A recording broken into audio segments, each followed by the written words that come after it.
هغه څه و څه ورته وایي یوه ډله د قریشو نبي علیه السلام باندې تېرېدل. نبی صلی الله علیه وسلم ناست و او د نبی علیه السلام سره صهیب الرومي و، صهیب ابن سنان الرومي البلخي. دا که طالبانو افغانۍ سي بیا بلخی صحابي ده. داسې روایاتو بعضو کې راځي د قیل په ژبه. صهیب ابن سنان الرومي البلخي دی و عمار ابن یاسر و بلال و خباب رضی الله عنهم. نورم څه ضعیفان صحابه د رسول الله سره ناست و. دا مشرکین داسې تېرېدل. ورته ویل ای محمده ته له په دوی باندې راضي چې دوی له تا سره ناست وي، دا له ځانه وسړه بیا موږ د تا اتباع کو، بیا موږ په تا باندې ایمان لرو راوړو چې دا وسړې له ځانه سره. نبي علیه السلام هم لږ زړه کې د بشریت په هغه باندې چې رښتیا چې دوی ایمان راوړی دا لوی کافران دي ټولو قومونو به ایمان راوړي، دا به لږ څنګ ته کم. الله ورته ویلې ولا تطرد الذین یدعون ربهم ولا تطرد الذین ونسړې هغه کسان یدعون ربهم چې دوی رابلي خپل رب بالغداوة والعشي سحر و بیگا یریدون وجهه دی دوی مقصد رضا د الله وي وما عليك من حسابهم من شيء وما من حسابك عليهم من شيء فتطردهم کی دیتا حساب په دوی نسته دی دوی په تا نسته کوي سړي فتكون من الظالمين تبل ظالمانو نصیب چې وی نه سړي. دا همدغه انسانان دي طالبانو چې هر وخت کې زبرځواک مات کړی ښه. دومره ډېر انسانان طالبانو اوس افغانستان کې سته خو قسم په الله که کافر طالبانو له هغوی نه دومره ډارېږي لکه تاسې نه مونږ او تاسې نه چې ډارېږي. اوس طالبانو وزیر صاحب پسې دومره ډېر نه یې اراده لکه دې پسې چې دا مدرسه څنګه له منځه لاړه سي، ځکه هر وخت کې چې الله عز وجل کفر مات کړی د دې انسانانو له لاسې مات کړی ده. کله چې انګلیسي استعمار مات سوی طالبانو د انګلیسي استعمار په مقابل کې هم دغه خلکو رهبري کړې ده.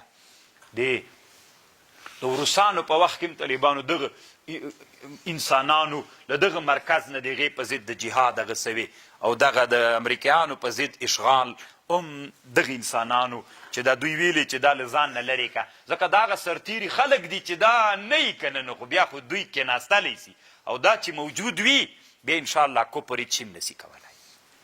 خو چې دې عقیدې سره خو طالبانو نن معاصر اسباب موجود وای نو طالبانو ورونو موږ به د چا پلار هم نه درولي به یې وای. دې عقیدې سره دا اسباب چې نن کفري دنیا لري موږ د چا پلار هم نسو درولی.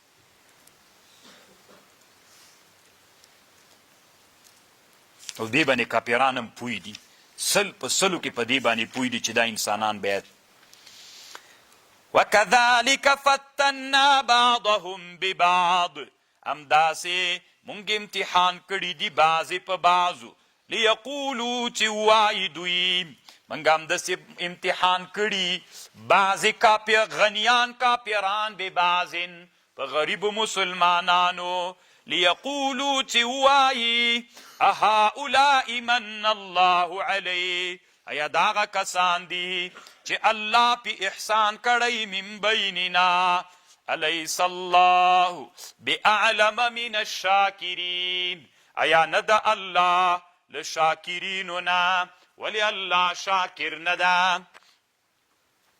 الیس الله این شاکرین الله نه پیژني هغه انسانان چې د الله شکر گزاری کوي پیژني.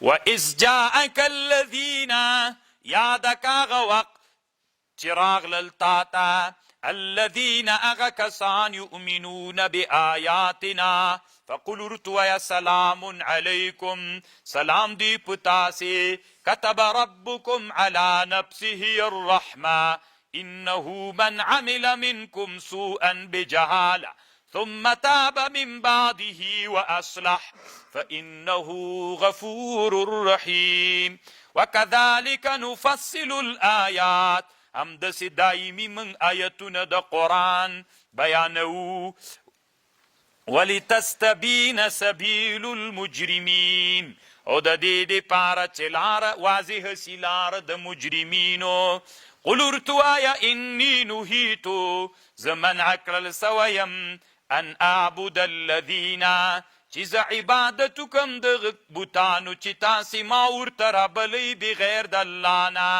قل ورته ووایه لا اتبع اهواءکم، زه تابعداري نه کوم د تاسې د خواهشاتو. قد ضللت اذن وما انا من المهتدین. قل ورته ووایه انی علی بینة، زه په حجت باندې یم له طرفه د رب. وکذبتم به، تاسې دا حجت تکذیب کړئ. ما عندي ما تستعجلون، نه د مناسب ما لرغه چې تاسې پتلوار کوئ.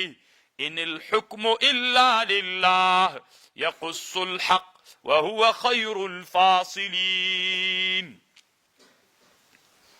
وعنده مفاتيح الغيب.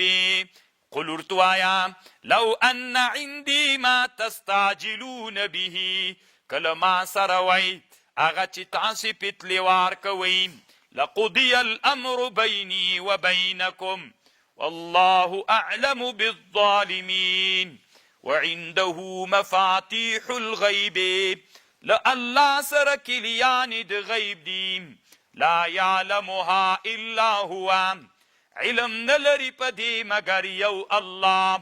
ويعلم ما في البر والبحر، علم لري الله په وچ هغه شیان چې په وچو او په دریاب کې دي.